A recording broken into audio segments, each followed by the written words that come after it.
Assalamualaikum warahmatullahi wabarakatuh. Saya Putri Fafatia dari kelas F ingin melakukan presentasi singkat mengenai mini riset single parent akibat cerai mati.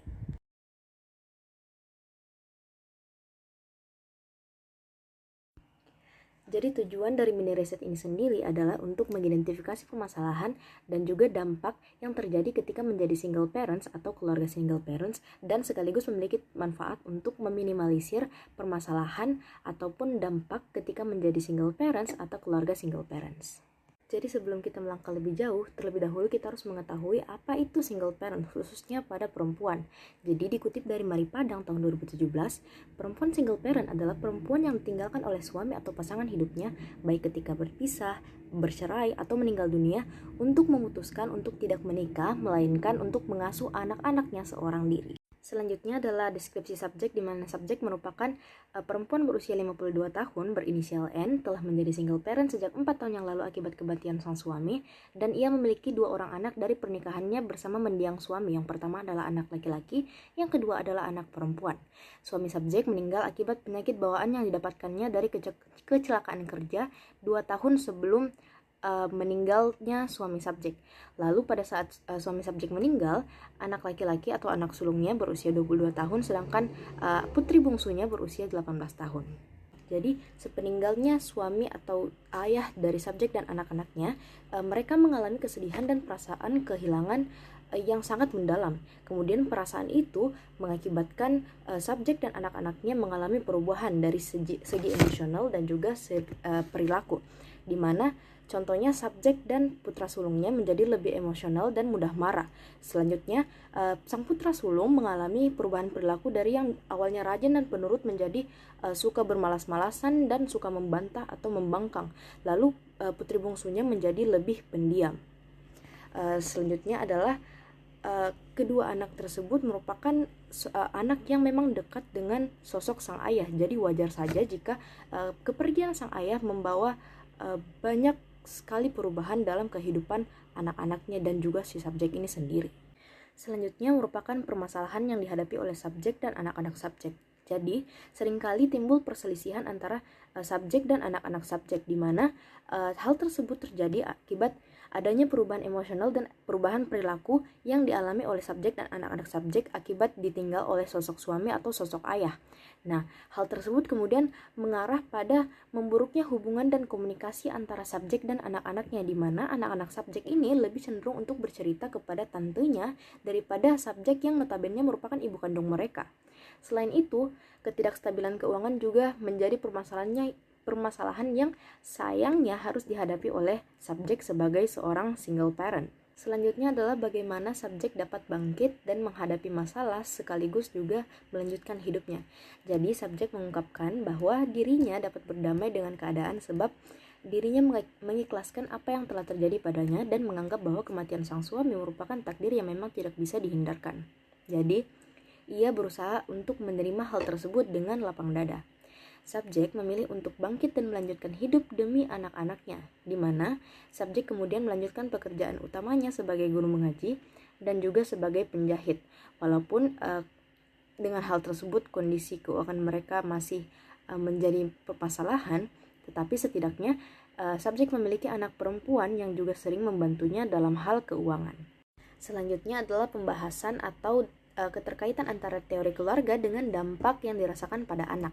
Jadi Kartini 2010 menyebutkan bahwa perilaku anak yang sering bermasalah dan melakukan kenakalan remaja merupakan cerminan dari gaya hidup keluarga yang kacau atau berantakan. Jadi anak yang ditinggalkan oleh orang tuanya dapat menyebabkan perubahan perilaku pada anak tersebut, di mana anak tersebut akan cenderung menjadi pemarah, suka berkata kasar, suka melamun, menendang, dan bahkan menyakiti orang lain. Hal tersebut juga dialami oleh anak dari subjek, di mana anak sulung subjek sendiri cenderung berkata kasar dan menjadi lebih pemarah, dan anak kedua subjek menjadi pendiam dari yang dulunya merupakan anak yang ceria menjadi lebih pendiam, dari anak sulung yang merupakan rajin dan penurut menjadi anak yang suka bermalas-malasan dan menjadi lebih pemarah atau emosional dan suka membangkang. Selanjutnya adalah pembahasan mengenai dampak pada istri yang ditinggalkan oleh suaminya. Jadi Michelle 1996 menyatakan bahwa seorang istri yang ditinggal oleh suaminya akan mengalami berbagai macam perubahan, meliputi perasaan sedih atas rasa kehilangan, beban kerja, beban hidup, beban mengurus anak, dan kurangnya dukungan keluarga yang dapat menyebabkan kelelahan emosional. Nah, hal tersebut kemudian mempengaruhi pola asuh dan juga hubungan antara istri dan keluarganya, terutama anak-anaknya. Nah, hal tersebut juga sesuai dengan apa yang dialami oleh subjek, di mana subjek dan anak-anaknya menjadi renggang hubungannya sebab terjadi perselisihan antara subjek dan anak-anaknya. Anak-anak subjek menjadi lebih tertutup kepada subjek dan lebih terbuka kepada orang lain, di mana orang lain tersebut adalah tantenya dibandingkan oleh subjek yang notabene adalah ibunya sendiri.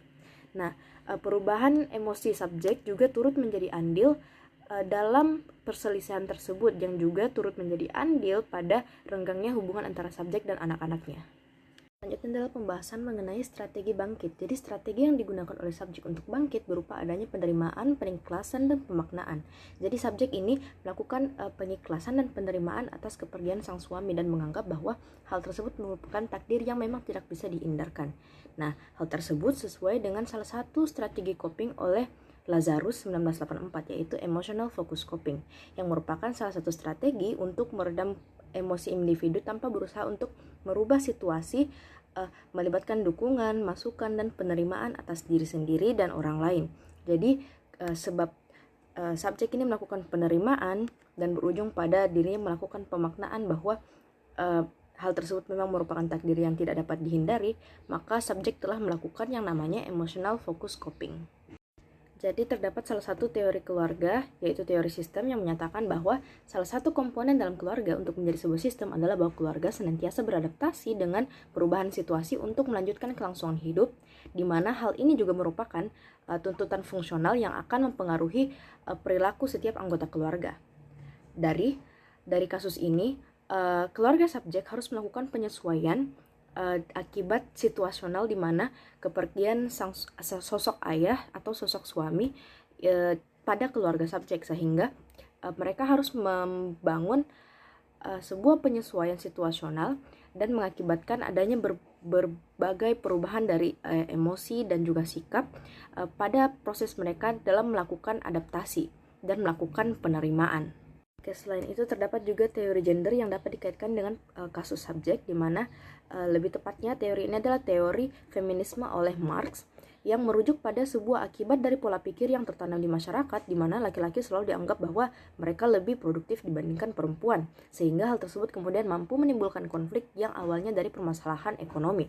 Nah, hal tersebut sesuai dengan situasi subjek, di mana dulunya subjek itu mengandalkan suaminya untuk mencari uang, jadi pendapatan utama itu oleh suaminya, sedangkan subjek hanya sebagai tambahan yang pendapatannya tidak menentu dan pendapatannya juga kecil. Jadi setelah ditinggalkan oleh suami, subjek ini mengalami kendala di masalah keuangan, di mana pendapatannya yang kecil dan tidak menentu itu menjadi seringkali tidak mencukupi kebutuhan subjek dan anak-anaknya, sehingga anak-anaknya harus membantu subjek dalam permasalahan keuangan. Baik, mungkin sekian saja presentasi singkat yang saya lakukan mengenai mini riset yang telah saya lakukan bersama rekan-rekan kelompok saya.